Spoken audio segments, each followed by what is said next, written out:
ಅಂಥ ಹಾಗಾಗಿ ಸೀತೆ ಒಪ್ಪಬೇಕು ಅವನನ್ನು. ಒಪ್ಪೋದಕ್ಕೆ ಪ್ರೀತಿ ತೋರಿಸೋದು ಅಥವಾ ಆಮಿಷ ಒಡ್ಡೋದು ಏನೆಲ್ಲ ಮಾಡ್ತಾ ಇದ್ದ. ಅವಳಿಗೆ ಇದಿಷ್ಟೂ ಇರಲಿಲ್ಲ ಅವಳನ್ನು ನಂಗೆ ಎದುರಿಸೋದು. ಮರಣದಂಡನೆ ಕೂಡಲೇ. ಹೌದು. ರಾಮಾಯಣದಲ್ಲಿ ಅತ್ಯಂತ ಒಳ್ಳೆಯ ಪಾತ್ರದಲ್ಲಿ ಒಬ್ಬಳು, ಒಳ್ಳೆಯ ವ್ಯಕ್ತಿತ್ವದಲ್ಲೊಬ್ಬಳು, ಆದರೆ ಗೊತ್ತಿಲ್ಲದ ಹೆಸರು. ಭಯಂಕರ ಅನ್ನೋದು ಹೆಂಗೆ ಅಂತ ಅಂದರೆ ಅದು ಸ್ವಲ್ಪ ಕುರೂಪ ಅಂತ ಅನಿಸಿದಲ್ಲಿ ಭಯ ಆಗತ್ತೆ. ಭಯಂಕರ ರೂಪ ಅಂತ ಒಂದು ಇರೋಲ್ಲ.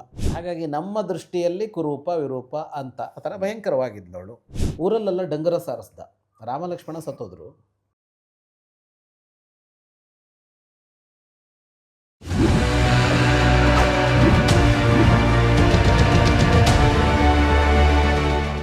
ನಮಸ್ಕಾರ.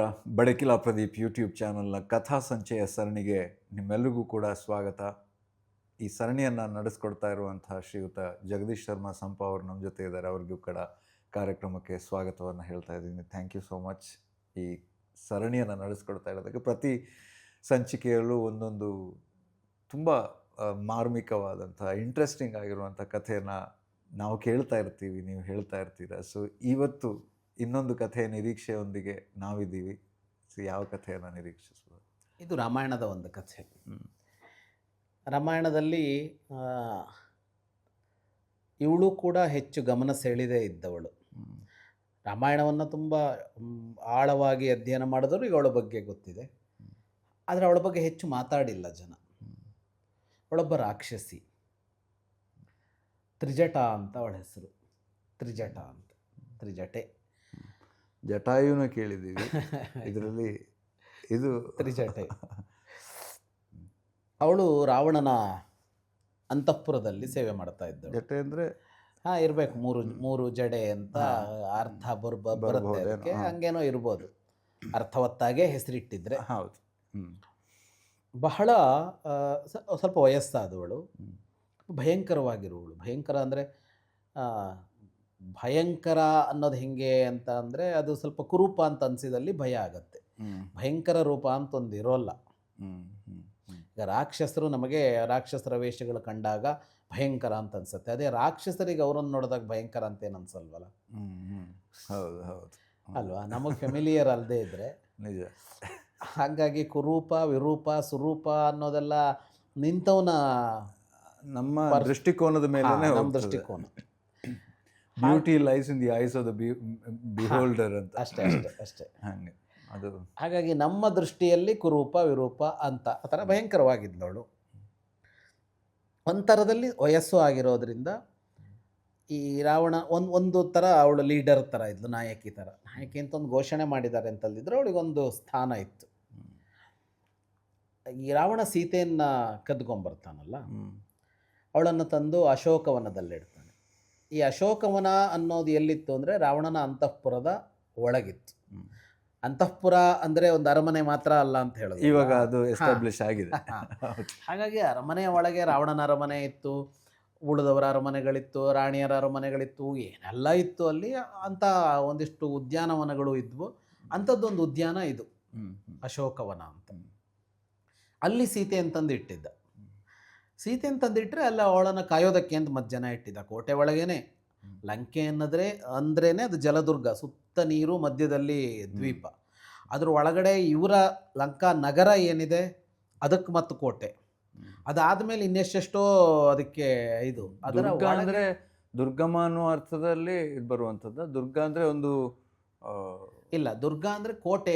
ಕೋಟೆ ಕೋಟೆ ಅದೇ. ಜಲದುರ್ಗ ಅಂತ ಅಂದರೆ ಸುತ್ತ ನೀರಿದ್ದು ಇರೋದಕ್ಕೆ ಅದೇ ನೀರೇ ದುರ್ಗವಾಗಿ, ನೀರೇ ಕೋಟೆಯಾಗಿತ್ತು. ಉಳಿದಂತೆ ರಾಜರುಗಳು ಮಾಡುವಾಗ ಪ್ರಾಚೀನ ರಾಜರುಗಳು ಜಲದುರ್ಗವನ್ನು ನಿರ್ಮಾಣ ಮಾಡ್ಕೋತಾ ಇದ್ರು ಅಂತ. ಅಂದ್ರೆ ಕೋಟೆಯ ಹೊರಗಡೆ ಒಂದು ದೊಡ್ಡ ಇದಿರ್ತಾ ಇತ್ತು, ಕಾಲುವೆ. ತುಂಬಾ ಅಗಲವಾದ ಕಾಲುವೆ, ಅಂದ್ರೆ ಚಿಕ್ಕ ಕಾಲುವೆ ಅಲ್ಲ. ಈ ಕಡೆಯಿಂದ ಆ ಕಡೆ ದಾಟೋಕ್ಕಾಗಲ್ಲ, ಅದಕ್ಕೆ ಸಾಧ್ಯ ಆಗದೆ ಇರುವಂಥದ್ದು. ಹಾರಿಯೋ ಇನ್ನೊಂದು ಮಾಡಿಯೋ ದಾಟೋಕ್ಕಾಗದೆ ಇರೋದು. ಅದರ ಒಳಗಡೆ ಕ್ರೂರ ಜಲಚರಗಳನ್ನು ಬಿಡ್ತಾ ಇದ್ರು. ಮೊಸಳೆ ಗಿಸಳೆ ಎಲ್ಲ ಬಿಟ್ಟಿರ್ತಾ ಇದ್ರು. ಹಾಗಾಗಿ ಕೋಟೆ ಗೋಡೆ ಹತ್ತೋದಕ್ಕಿಂತ ಮೊದಲು ಇದನ್ನು ದಾಟೋದೇ ವಿಷಯ ಆಗ್ತಾ ಇತ್ತು. ತುಂಬ ಚಾಲೆಂಜ್. ಆದರೆ ಇದು ನೈಸರ್ಗಿಕ ಜಲದುರ್ಗ, ಲಂಕೆಗಿದ್ದಿದ್ದು. ಹೌದು ಹೌದು. ಸುತ್ತ ನೀರು. ಆದರೆ ಅದರೊಳಗೂ ಈ ಅಶೋಕವನಕ್ಕೆ ತಗೊಂಡೋಗಿಟ್ಟಿದ್ದ. ಅಷ್ಟರೊಳಗೆ ಅಷ್ಟಾದರೂ ಅವನಿಗೆ ಮತ್ತು ಕಾವಲಿಗಿಟ್ಟಿದ್ದ ರಾವಣ. ಕಾವಲಿಗಿಟ್ಟಿರೋದ್ರಲ್ಲಿ ಈ ತ್ರಿಜಟೆಯನ್ನು ಇಟ್ಟಿದ್ದ. ಹ್ಮ್. ಅವಳು ಒಂದಿಷ್ಟು ಜನ ಅಲ್ಲ, ಅವಳನ್ನು ಕಾಯ್ತಾ ಇದ್ರು. ಭಾಳ ಕುರೂಪ ಅಂತ, ಕುರೂಪ ಅನ್ನೋದಕ್ಕೆ ನಾನು ವ್ಯಾಖ್ಯಾನ ಕೊಡ್ತೀನಿ. ಹೌದು. ಹ್ಮ್. ಆ ಕುರೂಪಗಳು ಹೇಗೆ ಅಂದರೆ, ಒಬ್ಳಿಗೆ ಒಂದೇ ಕಣ್ಣು, ಒಬ್ಳಿಗೆ ಒಂದೇ ಮೂಗು, ಹೆಂಗೆಂಗೋ ಒಂದೇ ಕೈ, ಇದು ಒಬ್ಳಿಗೆ ಮೂರು, ಹ್ಮ್. ಅದು ಈ ಮೂರು ಕಣ್ಣು, ತ್ರಿಜಟೆನೇ ಮೂರು ಮೂಗು, ಹಾಂ, ಕುರೂಪದ ಇದ್ದಾಗೆ. ಭಾಗ ಆಗಿರ್ಲಬಹುದು. ಹಾಗೆ ಯಾರ್ಯಾರೋ ಇದ್ರು, ಅಲ್ಲ. ಅವರೆಲ್ಲ ಕಾಯ್ತಾ ಇದ್ರು. ಅವರು ಗೆಸ್ ವರ್ಕ್. ಒಂದಿನ ಅವಳನ್ನು ಸೀತೆ ಒಲಿದು ಬರಬೇಕು ಅಂತ ಅವನಿಗಿದ್ದಿದ್ದು, ರಾವಣನಿಗೆ. ಒಲಿದು ಬರಬೇಕು ಅಂದರೆ ಪಾಪ ಈ ಈ ರಾವಣ ಪಕ್ಷದವರೆಲ್ಲ ಎಂಥ ಒಳ್ಳೆಯವನು, ಕದ್ಕೊಂಡೋದ್ರೂ ಕೂಡ ಏನೂ ಮಾಡಲಿಲ್ಲ, ಅವಳು ಒಲಿದು ಬರಬೇಕು ಅಂತ ಕಾಯ್ತಾ ಇದ್ದ ಅಂತೆಲ್ಲ ಹೇಳ್ತಾರೆ. ರಾಮಾಯಣ ಹಾಗೇನೂ ಹೇಳಲ್ಲ. ಅವನಿಗೆ ಶಾಪ ಇತ್ತು. ಅವನಿಗೆ 2 ಶಾಪ ಇತ್ತು. ಒಲಿಯದೇ ಇರುವ ಹೆಣ್ಣಿನ ಮೈ ಮುಟ್ಟಿದರೆ ನಿನ್ನ ತಲೆ 1000 ಹೋಳಾಗತ್ತೆ ಅಂತ ಶಾಪ ಇತ್ತು. ಅವನು ಮೊದಲು ಹಾಗೆ ಮಾಡ್ತಾ ಇದ್ದ, ಯಾರನ್ನು ಬೇಕಾದ್ರೂ ಎತ್ತಾಕೊಂಬರ್ತಿದ್ದ ಅವನು. ಹಾಗೇನೆ ಒಂದು ಸಲ ಅವನೇನು ಮಾಡಿದ್ದ ಅಂದರೆ, ಈ ರಂಭೆಯನ್ನು ಬಾ ಅಂತ ಕರೆದ. ಆಗ ರಂಭೆ ಕುಬೇರನ ಮಗ ನಲಕೂಬರನ ಪತ್ನಿಯಾಗಿದ್ಲು. ಅವರಿಗೊಂದು ಒಪ್ಪಂದ ಇರುತ್ತೆ, ಅಪ್ಸರೆಯರು ಎಷ್ಟು ಕಾಲ ಯಾರ ಜೊತೆಗಿರ್ತಾರೋ ಅವರ ಪತ್ನಿಯರವರು, ಹಂಗೊಂದು ಕ್ರಮ ಇರುತ್ತೆ. ಅವಳು ಹೇಳೋದು, ಈಗ ನೀನು ಸೊಸೆ ನಾನು ಅಂತ. ಇವನು ಕೇಳಲಿಲ್ಲ, ಅವನು ಮುಂದುವರಿತಾನೆ, ಅತ್ಯಾಚಾರ ಥರನೇ ಮಾಡ್ತಾನೆ. ಆಗ ನಲಕೂಬರ ಶಾಪ ಕೊಡ್ತಾನೆ. ಅದೇ ಶಾಪ ಇನ್ನೊಂದು ಬ್ರಹ್ಮ ಕೊಟ್ಟಿರ್ತಾನೆ ಅವನಿಗೆ. 2 ಸಲ ಶಾಪ ಬಂದಿರುತ್ತೆ. ಒಪ್ಪದ ಹೆಣ್ಣನ್ನು ಮುಟ್ಟುವಂತಿಲ್ಲ ಅವನು. ಬಲ ಇದ್ರು, ಶಕ್ತಿ ಇದ್ರು, ಅಪಾರಿಸದಿಂದ ಇಟ್ಕೋಬೋದು ಅಷ್ಟೇ. ಅಷ್ಟು ಹೌದೌದು, ಡಬಲ್. ಅಯ್ಯೋಯ್ಯೋ, ಅದು ಪರಾಕಾಷ್ಠೆ, ಅದು ಅತಿರೇಕ. ಅಂಥವನೊಬ್ಬ ಹುಟ್ಟಲೇ ಇಲ್ಲ, ಅಂಥ ವುಮನೈಸರ್ ಹುಟ್ಟಲೇ ಇಲ್ಲ. ಆದರೆ ಅವನು ಅಪಹರಿಸುವಾಗ ಯಾರ ತಾಯಿ, ಯಾರ ಹೆಂಡತಿ, ಯಾರ ಮಗಳು ಅಂತೂ ನೋಡ್ತಾ ಇರಲಿಲ್ಲ. ಹಾಗಾಗಿ ಸೀತೆ ತಂದೆ ವೈಭವೀಕರಿಸುವ ಅವರು ಇದ್ದಾರೆ ಅಂತ. ಹಾಗಾಗಿ ಸೀತೆ ಒಪ್ಪಬೇಕು ಅವನನ್ನು. ಒಪ್ಪೋದಕ್ಕೆ ಪ್ರೀತಿ ತೋರಿಸೋದು ಅಥವಾ ಆಮಿಷ ಒಡ್ಡೋದು ಏನೆಲ್ಲ ಮಾಡ್ತಾ ಇದ್ದ. ಅವನು ಹುಲು ಮಾನವ, ರಾಮ ನನ್ನ ನೋಡು, ಹಂಗೆ ಹಿಂಗೆ ಇಡೀ ಲಂಕೆ ನಿಂದಾಗತ್ತೆ, ನೀನು ಹೇಳ್ದಂಗೆ ಕೇಳ್ತೀನಿ, ನಿನ್ನ ಅಪ್ಪಂಗೆ ಏನು ಬೇಕಿದ್ರೂ ಕೊಡ್ತೀನಿ, ಬೇಕಾದ್ರೆ ನಿನ್ನ ಅಪ್ಪನೇ ಬಂದು ಲಂಕೆ ಆಡಲಿ, ನೀನೊಂದು ಒಪ್ಪಿಗೆ ಕೊಟ್ಬಿಡು, ಏನೇನೋ ಹೇಳ್ತಾ ಇರ್ತಿದ್ದ. ಒಂದು ದಿವಸ ರಾತ್ರಿ ಬಂದೆಲ್ಲ ಹೇಳ್ದ, ಅವಳು ಒಪ್ಪಲಿಲ್ಲ. ಅವಳು ಭಾರಿ ಅವನನ್ನು ನಿರ್ಲಕ್ಷ್ಯ ಮಾಡಿ ಹುಲ್ಲು ಕಡ್ಡಿ ಇಟ್ಕೊಂಡೆಲ್ಲ ಮಾತಾಡಿದ್ಲು. ಸಿಟ್ಟು ಬಂತು ಇವನಿಗೆ. ಇವ್ರಿಗೆ ಹೇಳ್ದ, ಅವಳನ್ನು ಬೆದರಿಸಿ ಏನಾದರೂ ಮಾಡಿ ಒಪ್ಪಿಸಿ ಅಂತ ಅಲ್ಲಿರೋರಿಗೆ ಹೇಳ್ದ. ಅವನು ಎದ್ದು ಹೋದ. ಅವರೆಲ್ಲ ಭಾರಿ ಬೈತಾ ಇದ್ದರು. ಬೈದರು, ಹೆದರಿಸಿದ್ರು, ಏನೇನೋ ಕೊಚ್ಚಿಬಿಡ್ತೀನಿ, ಕಡಿದು ಬಿಡ್ತೀನಿ, ತಿಂದು ಬಿಡ್ತೀನಿ ಅಂತೆಲ್ಲ ಹೆದರ್ಸ್ಕೋತಿದ್ರು. ಸೀತೆ ಕೂತಿದ್ಲು ಅಳ್ತಾ. ಈ ತ್ರಿಜಟೆ ಸ್ವಲ್ಪ ಹೊತ್ತು ಅದರಲ್ಲೇ ಇದ್ಲು, ಅಂದರೆ ಅವಳು ಸುಮ್ಮನೆ ಕೂತಿದ್ಲು. ಆಮೇಲೆ ಅವಳು ನಿದ್ದೆ ಬಂದುಬಿಡ್ತು ಅವಳಿಗೆ. ಎಚ್ಚರಾದ ನೋಡ್ತಾಳೆ, ಏನು ಬೈತಾನೇ ಇದ್ದಾರೆ, ಇವ್ರದಿನ್ನೂ ಮುಗದೇ ಇಲ್ಲ. ಈಗ ಹೇಳಿದ್ರು, ಯಾಕಿಂತ ಕೆಲಸ ಮಾಡ್ತಾ ಇದ್ದೀರಿ, ನನಗೊಂದು ಕನಸು ಬಿತ್ತು, ಭಾಳ ಭಯಂಕರವಾಗಿತ್ತು. ಆ ಕನಸು ಪೂರ್ಣ ಕನಸಲ್ಲಿ ಬಿದ್ದಿದ್ದೆಲ್ಲ ಸೀತೆ ಒಳ್ಳೇದಾಗತ್ತೆ ಅಂತಲೇ ಹೇಳತ್ತೆ. ಈ ರಾವಣ ಉಳಿಯೋಲ್ಲ ಅಂತಲೇ ಹೇಳತ್ತೆ. ಅವನು ಕತ್ತೆ ಏರಿ ದಕ್ಷಿಣ ದಿಕ್ಕಿಗೆ ಹೋಗ್ತಾ ಇದ್ದ, ಅವನ ತಮ್ಮಂದರು ಹೋಗ್ತಾ ಇದ್ರು, ಅವನ ಮಕ್ಕಳು ಹೋಗ್ತಾ ಇದ್ರು, ಮೈಗೆಲ್ಲ ಎಣ್ಣೆ ಹಚ್ಕೊಂಡಿದ್ದ, ಅದೇ ಎಣ್ಣೆ ಕುಡಿತಾ ಇದ್ದ. ಎಣ್ಣೆ ಅಂದರೆ ಊಟದ ಎಣ್ಣೆ ಕುಡಿತಾ ಇದ್ದ. ಹೀಗೆಲ್ಲ ಏನೇನೋ ಇತ್ತು. ಕೆಂಪು ಮಾಲೆ ಹಾಕಿದ್ರು ಅವನಿಗೆ, ಈ ಥರದ್ದು. ಆದರೆ ಇವರೆಲ್ಲ ಹಂಗಲ್ಲ, ರಾಮ, ಲಕ್ಷ್ಮಣ, ಸೀತೆ ಎಲ್ಲ ಯಾವುದೋ ಒಂದು ಬಿಳಿಯಾದ ವಿಮಾನದಲ್ಲಿ ಹೋಗ್ತಾ ಇದ್ರು, ಹಾಗೆಲ್ಲ ಕಾಣ್ತಾ ಇತ್ತು ಅಂತೆಲ್ಲ ಹೇಳಿ, ನನಗೆ ಒಟ್ಟು ಈ ಕನಸು ಅರ್ಥ ಆಗಿದೆ. ಇವಳ ಗಂಡ ಬಂದು ಇವಳನ್ನು ಬಿಡಿಸ್ಕೊಂಡು ಹೋಗ್ತಾನೆ, ರಾವಣನನ್ನು ಕೊಲ್ತಾನೆ, ನಿಮಗೆ ಯಾಕೆ ಬೇಕಿದು ಅಂತ ನೀವು ಸುಮ್ಮನೆ ಹಿಂಗೆಲ್ಲ ಬೈದು ಆಮೇಲೆ ಇವಳು ಗಂಡನ ಹತ್ರ ನಿಮ್ಮನ್ನು ಕೊಲ್ಲಿಸ್ತಾಳೆ ಅಷ್ಟೇ ಅಂತ ಹೇಳಿದ್ಲು ಅವಳು ತ್ರಿಜಟೆ. ಅವಳಿಗೆ ಕಂಡ ಕನಸು ಅವಳಿಗೆ ಇದಿಷ್ಟೂ ಇರಲಿಲ್ಲ. ಅವಳನ್ನು ಹಂಗೆ ಹೆದರಿಸೋದು, ಸೀತೆಯ ಕುರಿತು ಹಾಗೆಲ್ಲ ಮಾಡೋದು ತ್ರಿಜಟೆಗೆ ಇಷ್ಟವೂ ಇರಲಿಲ್ಲ, ಮನಸ್ಸು ಇರಲಿಲ್ಲ. ಇಷ್ಟೆಲ್ಲ ಹೇಳ್ತಾ ಇದ್ದಾಗ ಅವ್ರಿಗೆ ಭಯ ಆಯಿತು. ಆಗ ಸೀತೆ ಹೇಳಿದ್ಲು, ಯೋಚನೆ ಮಾಡಬೇಡಿ, ನಿಮಗೇನು ತೊಂದರೆ ಕೊಡಲ್ಲ. ನನ್ನ ಪತಿ ಬಂದು ನನ್ನನ್ನು ಕರ್ಕೊಂಡು ಹೋದಾಗ ನಿಮ್ಮನ್ನೆಲ್ಲ ಬಿಡುಗಡೆ ಮಾಡಿಸ್ತೀನಿ ಅಂತ ಒಂದು ಭರವಸೆ ಕೂಡ ಕೊಟ್ಲು ಇವಳು ತ್ರಿಜಟೆ. ಇಷ್ಟೇ ಕಥೆ ಅಲ್ಲ ಇವಳದ್ದು, ತುಂಬ ಸಣ್ಣ ಪಾತ್ರ ಅನಿಸುತ್ತೆ. ಇಷ್ಟಾದ ಮೇಲೆ ಏನಾಯಿತು, ಆಂಜನೇಯ ಬಂದ, ಲಂಕೆಯಲ್ಲಿ ಇದ್ದಿದ್ದನ್ನು ಸೀತೆಯನ್ನು ಹುಡುಕಿ ಹೋಗಿ ರಾಮನಿಗೆ ಹೇಳ್ದ. ರಾಮ ಅಲ್ಲಿಂದ ಕಪಿಕರಡಿಗಳ ಸೇನೆ ಬಂತು, ಅವರು ಸಮುದ್ರಕ್ಕೆ ಸೇತುವೆ ಕಟ್ಟಿದ್ರು, ಲಂಕೆಗೆ ದಾಟಿದ್ರು, ಯುದ್ಧವೂ ಆರಂಭ ಆಯಿತು. ಯುದ್ಧ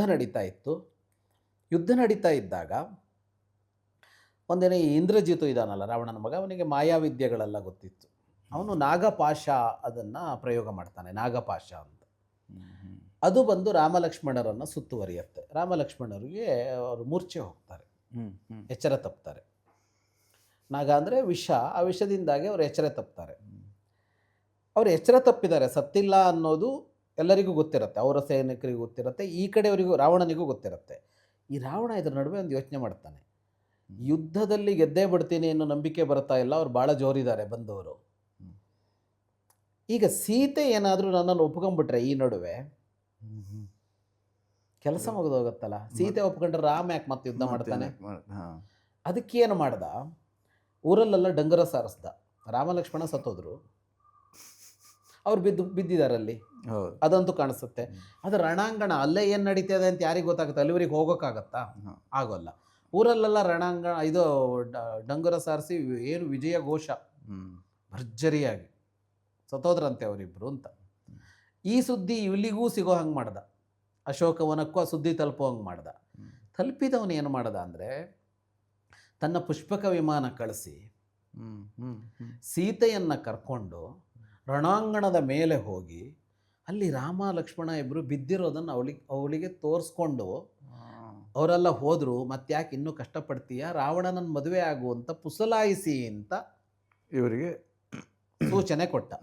ನೇತೃತ್ವವನ್ನು ತ್ರಿಜಟಕ್ಕೆ ಕೊಟ್ಟ. ಅವನಿಗೆ ತ್ರಿಜಟ ಯಾರು ಏನು ಅಂತ ಗೊತ್ತಿಲ್ಲ, ಈ ಹಿನ್ನೆಲೆ ಗೊತ್ತಿಲ್ಲ. ಸರಿ, ಪುಷ್ಪಕ ವಿಮಾನದಲ್ಲಿ ತ್ರಿಜಟೆ ಸೀತೆ ಹೋದರು. ತ್ರಿಜಟೆ ಸೀತೆ ಮಾತ್ರ ಹೋಗಿದ್ದು, ಪುಷ್ಪಕ ವಿಮಾನ ಹೋಯಿತು. ಪುಷ್ಪಕ ವಿಮಾನಕ್ಕೆ ಈ ಕಪ್ತಾನ ಇರಲ್ಲ, ಸಂಕಲ್ಪದಿಂದ ಹೋಗೋದದು. ಅಂದರೆ ಇದು ಸೆಲ್ಫ್ ಡ್ರಿವನ್. ಇವಾಗಿನ ಬಂದಿದೆಯಲ್ಲ ಈಗೆಲ್ಲ ಡ್ರೋನ್ಗಳೆಲ್ಲ. ಕಾರು ಬಂದಿದೆಯಲ್ಲ, ಅಲ್ಲ ಕಾರು ಹೌದು, ಅಲ್ಲ ಇವು ಹಾರೋದು ಬಂದಿದೆಯಲ್ಲ, ಕರೆಕ್ಟ್, ಡ್ರೋನ್ ಬಂದಿದೆ.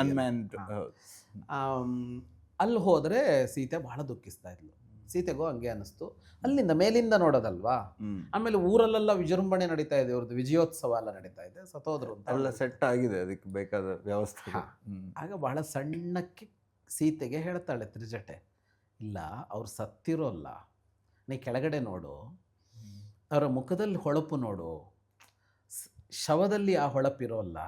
ಆಮೇಲೆ ಅವ್ರ ಸೇನೆಯಲ್ಲಿ ನೋಡು, ಸೇನೆಯಲ್ಲಿ ಅವರಿಗೆ ಸೋತಿದ್ದೀವಿ, ತಮ್ಮ ನಾಯಕ ಸತ್ತಿದ್ದಾನೆ ಅಂತ ಏನಾದರೂ ಇದೆಯಾ ನೋಡು, ಗಡಿಬಿಡಿ ಇದೆ, ಓಡಾಡ್ತಾ ಇದ್ದಾರೆ, ಧಾವಂತ ಇದೆ. ಆದರೆ ಅವರು ಸೋತಿದ್ದೀವಿ ಅನ್ನೋ ಥರದ್ದೆಲ್ಲ ಏನೂ ಕಾಣಿಸಲ್ಲ, ಅವರಿನ್ನೂ ಉತ್ಸಾಹದಲ್ಲೇ ಇದ್ದಾರೆ ಅಲ್ವಾ. ಇಲ್ಲೇನೋ ಮೋಸ ಇರುತ್ತೆ ರಾವಣನದ್ದು, ಖಂಡಿತ ರಾಮ ಸತ್ತಿರಲ್ಲ, ನೀನು ಚಿಂತೆ ಮಾಡಬೇಡ ಅಂತ ತ್ರಿಜಟೆ ಹೇಳಿದ್ಲು. ಸೀತೆಗೆ ಸಮಾಧಾನ ಆಯಿತು. ರಾವಣನ ಯೋಚನೆ ಫಲಿಸಲಿಲ್ಲ, ಸೀತೆ ಒಪ್ಕೊಂಡ್ಬಿಡ್ತಾಳೆ ಅಂತ ಫಲಿಸಲಿಲ್ಲ. ಸೀತೆ ಒಪ್ಪಲಿಲ್ಲ, ಶಾರ್ಟ್ಕಟ್ ವರ್ಕೌಟ್ ಆಗಲಿಲ್ಲ. ಸೀತೆ ಮತ್ತೆ ಒಪ್ಪಲಿಲ್ಲ, ಮತ್ತು ಯುದ್ಧ ಮುಂದುವರಿಯಿತು. ಇದು ತ್ರಿಜಟೆ ಅಂದರೆ ಎಂಥ ಸನ್ನಿವೇಶದಲ್ಲಿ ಒಬ್ಬಳು ಏಕಾಂಗಿಯಾಗಿದ್ದವಳಿಗೆ, ಯಾರೂ ಇಲ್ಲ ತನ್ನವರು ಅಂತ ಇದ್ದವಳಿಗೆ ಸಹಾಯ ಮಾಡೋದು, ಮತ್ತು ತಾನು ಸಹಾಯ ಮಾಡ್ತಾ ಇದ್ದಾನೆ ಅಂತ ಇವ್ರಿಗೆ ಗೊತ್ತು ಮಾಡೋಂಗಿಲ್ಲ, ಗೊತ್ತು ಮಾಡಿದರೆ ಮರಣದಂಡನೆ ಕೂಡಲೇ. ಹಾಗೆ ನಿಭಾಯಿಸೋದಿದೆಯಲ್ಲ, ತಾನೂ ರಾವಣನ ಪರ ಅಂತಲೇ ತೋರಿಸ್ಬೇಕು. ಆದರೆ ಸೀತೆಗೆ ಯಾವ ಹೊತ್ತಿನಲ್ಲಿ ಬೇಕೋ ಅಷ್ಟು ಧೈರ್ಯವನ್ನು ಸ್ಥೈರ್ಯವನ್ನು, ಸೀತೆ ಅಪಾಯ ಮಾಡಿಕೊಳ್ಳದಂತೆ, ಬಹಳ ನೋಯದಂತೆ ಏನು ಬೇಕೋ ಅದನ್ನು ಮಾಡಬೇಕು, ಅದನ್ನು ಮಾಡಿದವಳು ತ್ರಿಜಟೆ ಅಂತ. ಇದನ್ನು ನಾವು ಒಬ್ಬ ಲಂಕೆಯ ರಾವಣನ ನೌಕರರಲ್ಲಿ ನಿರೀಕ್ಷೆ ಮಾಡೋಕ್ಕಾಗಲ್ಲ ಇಂಥದ್ದನ್ನು. ನಿಜ.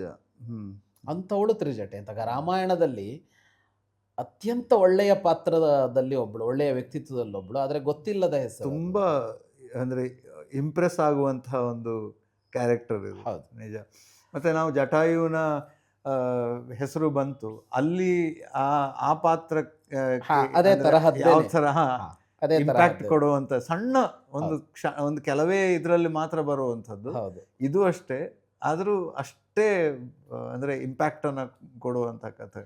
ಕೊನೆಗೆ ಸೀತೆ ಯುದ್ಧ ಮುಗಿದು ಬಿಡುಗಡೆ ಆದಮೇಲೆ ತ್ರಿಜಟೆಯನ್ನು ಕರೆದು ರಾಮನಿಗೆ, ಅವರು ಹೊರಡುವಾಗ ಅಲ್ಲಿಂದ ಪುಷ್ಪಕ ವಿಮಾನಿಯರು ಹೊರಡುವಾಗ ತ್ರಿಜಟೆಯನ್ನು ಕರೆದು ರಾಮನಿಗೆ ಪರಿಚಯಿಸಿ, ವಿಭೀಷಣ ಅವಳಿಗೆ ಉಡುಗೊರೆ ಕೊಟ್ಟು ಸನ್ಮಾನ ಮಾಡಿ ಎಲ್ಲ ನಡೆಯುತ್ತೆ. ಓಹ್, ಹಂಗಿದ್ರೆ ಅದಕ್ಕೆ ಸರಿಯಾದ ಸಂದಿದೆ, ಸಿಕ್ಕಿದೆ. ಅಂದರೆ ಮುಂದೆ ವಿಭೀಷಣ ರಾಜ್ಯದಲ್ಲಿ ತ್ರಿಜಟೆಗೆ ಒಂದು ಜಾಗ ಇದೆ ಅಂತ ಅರ್ಥ. ಇಷ್ಟು ಒಳ್ಳೆಯವಳು ಅಂತ, ಅಂದರೆ ಒಳ್ಳೆ ರೆಕಮೆಂಡೇಶನ್.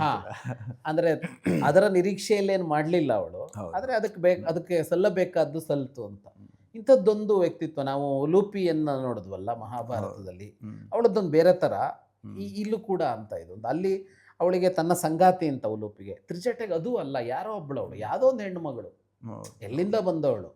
ಆದರೆ ಅಂಥವಳಿಗೆ ತಾನು ಸ್ಪಂದಿಸಬೇಕು, ಅದನ್ನು ತುಂಬ ಯೋಜಿತವಾಗಿ ಯಾರಿಗೂ ಗೊತ್ತಾಗದಂತೆ ಮಾತಾಡಬೇಕು. ಮತ್ತು ಅವಳೇನು ಇಡೀ ದಿನ ಸೀತೆಗೇನು ಸಾಂತ್ವನ ಮಾಡ್ತಾ ಇರಲಿಲ್ಲ, ಸೂಕ್ತ ಸನ್ನಿವೇಶದಲ್ಲಿ ಮಾಡ್ತಾ ಇದ್ಲು ಅವಳು.